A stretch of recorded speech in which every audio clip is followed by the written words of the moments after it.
Bonjour. Dans cette vidéo, je vais traiter les classes et les objets dans le langage C#.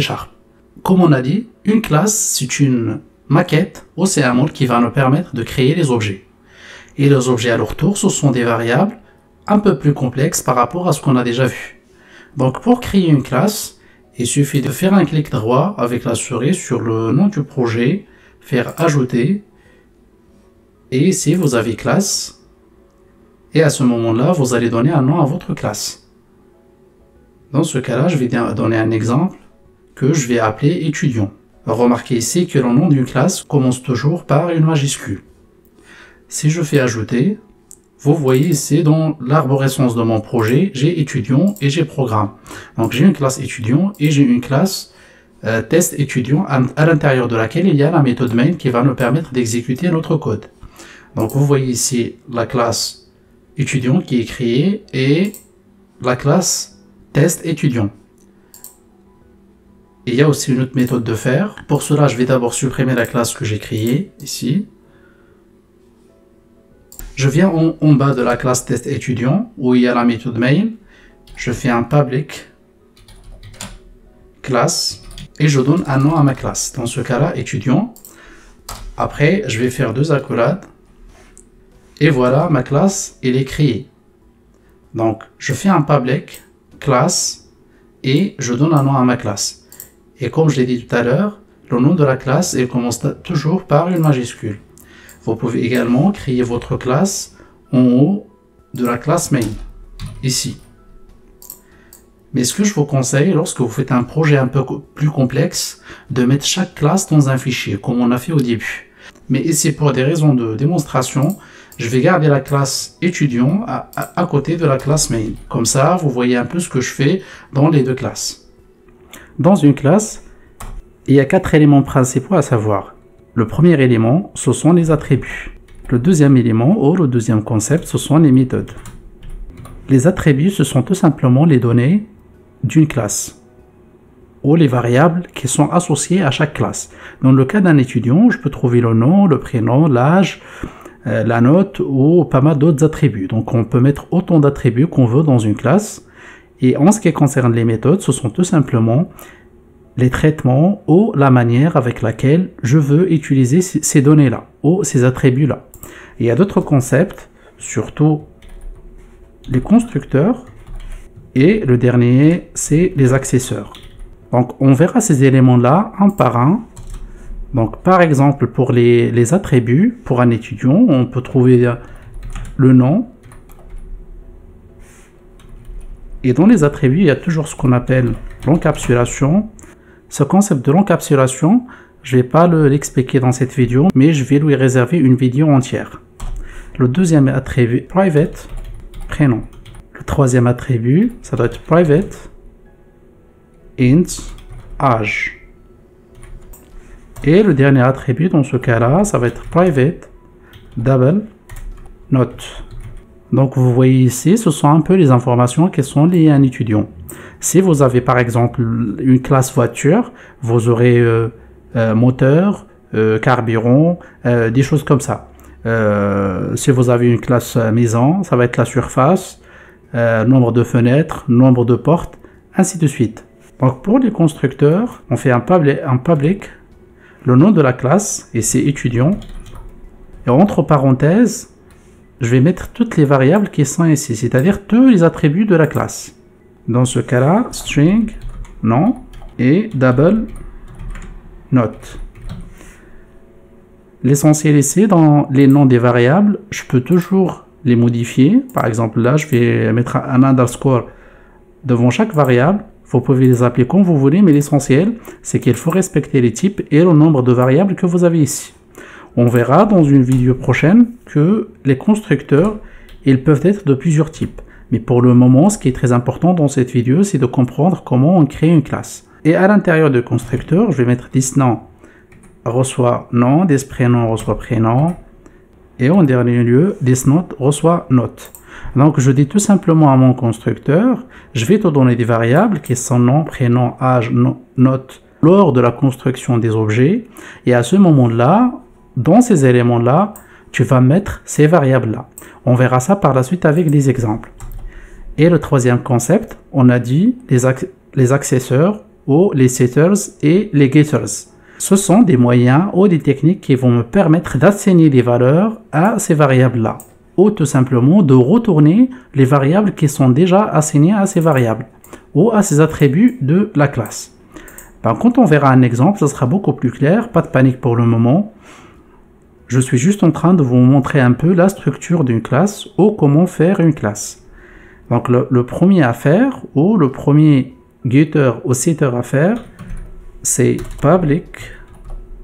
Donc pour chaque attribut, ici dans ma classe, je vais créer un setter et un getter. Le premier, il va me permettre à chaque fois que je veux assigner ou modifier la valeur du nom, et le deuxième, il va me permettre tout simplement d'afficher la valeur de mon attribut. Donc je vais faire pareil pour les autres attributs. Donc, comme vous le voyez ici, pour chaque variable ou pour chaque attribut, j'ai fait un setter et un getter. Donc, pour le setter, ça commence toujours par void, public void, et un set et le nom de l'attribut. Après, je déclare une variable et si je l'ai appelé nom avec un underscore, vous pouvez l'appeler comme vous voulez avec le type de l'attribut. Ici, nom, c'est un attribut qui est de type string. Donc, c'est pour ça que j'ai mis ici string. Et je fais nom, c'est-à-dire le nom de mon attribut. Il va recevoir ce que je vais donner ici en paramètre. Donc, ces setters, ça ressemble un peu à ce qu'on avait vu dans les fonctions. Après, je fais les getters tout simplement sur une fonction, sur une méthode qui va me retourner la valeur de l'attribut nom. Et c'est pareil pour tous les autres attributs. Ce qui est très important ici, c'est que pour les getters et les setters, il faut toujours commencer par le mot-clé public ou public. Et pour les attributs, on a dit il faut mettre private. C'est-à-dire ce sont des variables ou ce sont des données qui seront privées et ne seront pas accessibles depuis l'extérieur de ma classe. Et le dernier élément dans ce cas-là, ce sont les méthodes. Les méthodes, c'est un peu les fonctions ou la manière ou les traitements avec lesquels je vais gérer mes attributs. Dans ce cas-là, je vais créer deux méthodes. Une première méthode qui va me permettre d'afficher toutes les données de mon étudiant ou d'un étudiant donné. Pour cela, je fais un public void afficher information étudiant. Je reviens ici à la ligne, je vais faire un console_writeLine et je vais demander à ma méthode de m'afficher le nom. Et là, je vais écrire un peu de texte. Voilà le nom de l'étudiant. Et là, je vais faire un plus, une concaténation avec le nom, la variable ou l'attribut nom. Je vais faire pareil pour les autres attributs. Je vais créer une deuxième méthode qui va me permettre d'afficher si mon étudiant il a réussi ou pas. On va supposer que s'il a une note qui est supérieure à 10, l'étudiant il a réussi, sinon il a échoué, c'est-à-dire qu'il va refaire son année. Dans ce cas-là, je vais faire un public void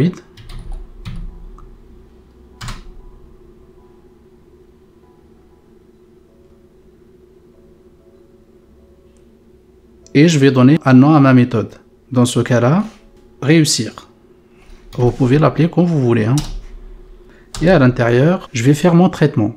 Donc le premier traitement, c'est de faire une condition if not. Dans ce cas-là, pas nom mais note. Je vais faire un test sur la note si elle est supérieure ou égale à 10. Console_writeLine, l'étudiant a réussi. Else, l'étudiant n'a pas réussi. Dans ce cas-là, j'ai deux méthodes. Mais il manque ici un paramètre, un double, et je vais donner la note. C'est-à-dire la note de l'étudiant. Ce que vous voyez ici, ce sont finalement les méthodes ou les traitements qui vont nous permettre d'agir ou de manipuler les attributs. Les méthodes ou leur création, ça dépend du besoin de l'utilisateur. Ce que j'ai fait ici, c'est juste des exemples simples qui nous permettent soit d'afficher les informations d'un étudiant, ou soit de nous dire s'il a réussi ou pas. Leur syntaxe, elle ressemble un peu à ce qu'on a vu dans les fonctions. La seule différence, c'est que j'ai ajouté ici le mot public.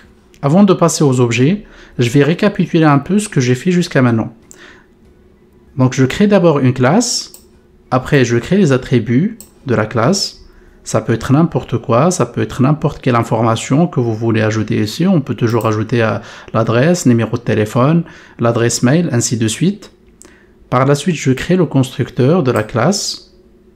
On verra par la suite que les constructeurs, ils peuvent être créés comme ça ou d'une autre manière.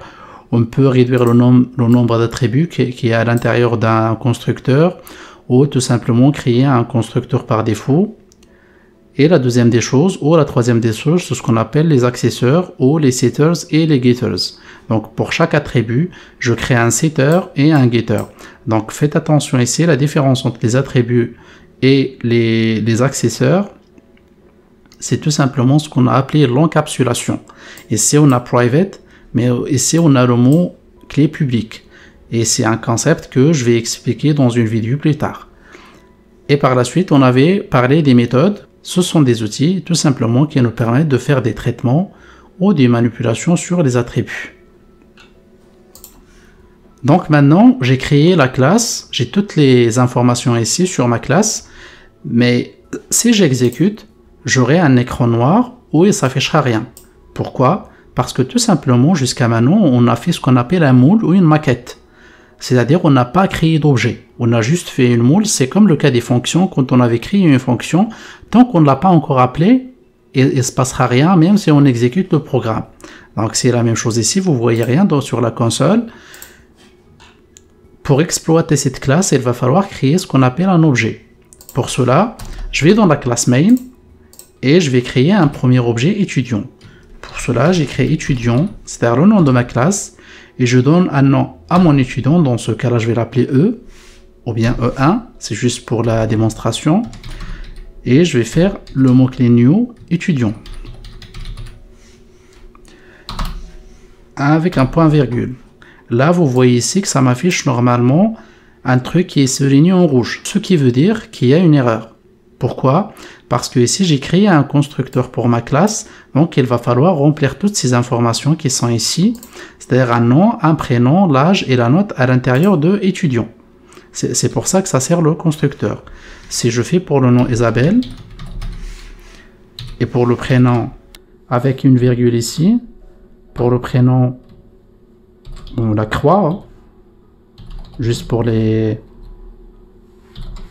démonstration. Pour l'âge, on va faire 20 ans. Et pour la note, on va mettre 17. Virgule un truc, virgule 12. Donc là, je vais mettre un point. Et là, il m'affiche toujours qu'il y a une erreur parce que je me suis trompé ici. Étudiant. Donc là, E1, c'est le premier objet de notre classe. Ce qui est équivalent un peu à une variable complexe, c'est-à-dire une variable qui est composée d'un nom, d'un prénom, d'un âge et d'une note. Donc pour afficher par exemple les informations de mon étudiant, qu'est-ce que je fais?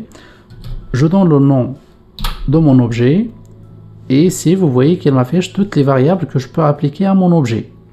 Comme dans ma classe j'ai une méthode qui s'appelle afficher information étudiant, je vais appliquer cette méthode et si j'exécute maintenant, j'aurai toutes les informations qui vont apparaître. Ou tout simplement, j'aurai tout ce qui a été défini dans la méthode afficher information étudiant. Donc vous voyez ici sur la console, voilà le nom de l'étudiant, Isabelle, voilà le prénom de l'étudiant, la croix, voilà l'âge de l'étudiant, 20, voilà la note de l'étudiant, 17,12. Donc désolé ici pour ces petites fautes d'orthographe, mais c'est juste pour des raisons de démonstration. Mais quand vous faites un programme ou vous travaillez sur un projet correct, essayez d'écrire les choses correctement. Également, je vais appeler à mon objet ou à mon étudiant la méthode réussir, c'est-à-dire je souhaiterais savoir si il a réussi ou pas. Donc pour cela, je vais appliquer la méthode réussir et il prend en paramètre la note. Dans ce cas-là, c'est 17,12 avec un point virgule ici. J'exécute mon programme et normalement, il doit m'afficher l'étudiant a réussi. Je peux également créer un deuxième étudiant que je vais appeler étudiant E2 égale new étudiant. Je vais faire ici JSON. Son âge, ça va être 21 ans et sa moyenne, on va dire c'est 9,23. Donc là, j'ai deux étudiants. Le premier, c'est Isabelle, au E1, et le deuxième, c'est E2. Imaginons que maintenant, je vais appliquer mes méthodes à cet étudiant-là. Donc, j'exécute mon programme. Maintenant, j'aurai les informations du deuxième étudiant. Voilà le nom de l'étudiant, voilà son âge, ainsi de suite. Et la méthode réussir me permet de dire si elle a réussi ou pas. Mais dans ce cas-là, il m'a donné, il est réussi parce que tout simplement, j'ai pas modifié la note ici. J'ai pas donné la bonne note. Dans ce cas-là, la note c'est 9,23. J'exécute mon programme. J'ai essayé, l'étudiant n'a pas réussi. Également, je vais appliquer les getters et les setters à mes étudiants. Imaginons que je me suis trompé dans la note de Jason.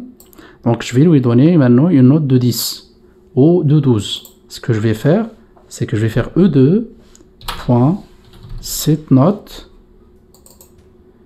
Et là, je vais lui affecter une note de 12,32 avec un point virgule à la fin. Donc maintenant que j'ai modifié la note de l'étudiant, je vais encore afficher ces informations pour voir si vraiment il a été modifié ou pas. J'exécute mon programme. Dans ce cas-là, j'aurai normalement la note qui est égale à 12,32. Les autres informations, je ne les ai pas modifiées, mais j'ai modifié que la note parce que j'ai utilisé la fonction ou le setter setNote. Également, vous pouvez utiliser les getNote. Si je fais ici un console.writeLine, donc je fais un E2, c'est-à-dire l'étudiant E2, que j'ai appelé E2, getNote, c'est-à-dire affiche-moi la note de mon étudiant, parce qu'on a dit les getters, ce sont les accesseurs qui nous permettent de récupérer les données liées à un objet. Donc ici, l'objet c'est E2, je vais lui appliquer getNote, c'est-à-dire affiche-moi la note. Si j'efface ça, il m'affiche ici 12,32 parce que j'ai utilisé getNote. Vous verrez que les getters et les setters sont très importants dans la manipulation des attributs. Donc dans cette vidéo, on avait vu comment créer une classe avec les attributs, les méthodes, les accesseurs, c'est-à-dire les setters et les getters, ainsi que les méthodes. Et également, on a créé deux objets et on les a manipulés un peu en leur appliquant les méthodes qu'on avait créées et les setters et les getters. Donc je vous remercie beaucoup et je vous dis à la prochaine vidéo.